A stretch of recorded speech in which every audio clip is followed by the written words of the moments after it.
नमस्कार, one India Hindi में आपका स्वागत है और मैं हूं आपके साथ विवेक। अमेरिकी सेना के देश छोड़ते ही पूरे अफगानिस्तान पर तालिबान का कब्जा हो गया है।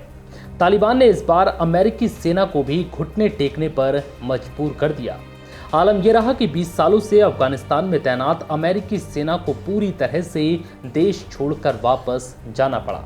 इन 20 सालों में अफगानिस्तान में अलग अलग लड़ाइयों में अमेरिका के 2461 जवान शहीद हुए हैं। आइए इस वीडियो में आपको बताते हैं कि 20 सालों में अमेरिकी सेना की मौजूदगी में अफगानिस्तान में क्या क्या हुआ। तालिबान का विरोध करने वाले उत्तरी गठबंधन के कमांडर अहमद शाह मसूद की वर्ष 2001 में अलकायदा के गुर्गों ने हत्या कर दी। आतंकवाद विशेषज्ञों का मानना है कि उनकी हत्या के बाद तालिबान ने ओसामा बिन लादेन को सुरक्षा प्रदान करने का आश्वासन दिया था, जिसके बाद अमेरिका में हुए 9/11 हमलों के लिए अलकायदा के 19 आतंकियों ने 4 विमान हाईजैक किए। इनमें से 2 विमानों को वर्ल्ड ट्रेड सेंटर के टावर्स से टकरा दिया गया, जबकि तीसरे विमान से पेंटागन पर हमला किया। एक विमान पेंसिल्वेनिया में क्रैश हो गया था। इस हमले में करीब 3000 लोगों की मौत हो गई थी। इसके बाद तत्कालीन राष्ट्रपति जॉर्ज बुश ने अलकायदा को पनाह देने के लिए तालिबानियों को सजा देने का फैसला किया। हमलों के बाद दिसंबर 2001 में 9/11 हमलों का मास्टरमाइंड ओसामा बिन लादेन को काबुल के दक्षिण पूर्व में टोरा बोरा गुफा में ट्रैक किया गया। अक्टूबर और दिसंबर 2001 के बीच अमेरिका और उसके सहयोगियों ने अफगान उत्तरी गठबंधन के साथ मिलकर तालिबान को सत्ता से खदेड़ दिया। इसके बाद 2 साल के लिए राष्ट्रपति हामिद करज़ई की अध्यक्षता में एक सरकार का गठन किया गया।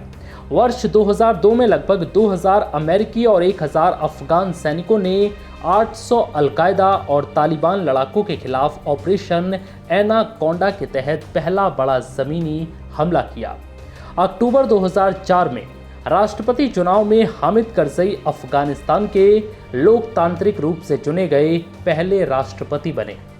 वर्ष 2007 में अफगानिस्तान के दक्षिण में अफगान, अमेरिका और नाटो बलों के संयुक्त अभियान में तालिबान सैन्य कमांडर मुल्ला दादुल्ला मारा गया। वर्ष 2009 में नए अमेरिकी राष्ट्रपति बराक ओबामा ने अफगानिस्तान में 17,000 और सैनिक भेजने की योजना की घोषणा की। नवंबर 2009 में राष्ट्रपति हामिद करज़ई ने फिर देश की सत्ता संभाली। मई 2011 को अलकायदा नेता और न्यूयॉर्क और वॉशिंगटन में 9/11 हमलों के लिए जिम्मेदार ओसामा बिन लादेन को अमेरिकी सेना ने पाकिस्तान में मार गिराया।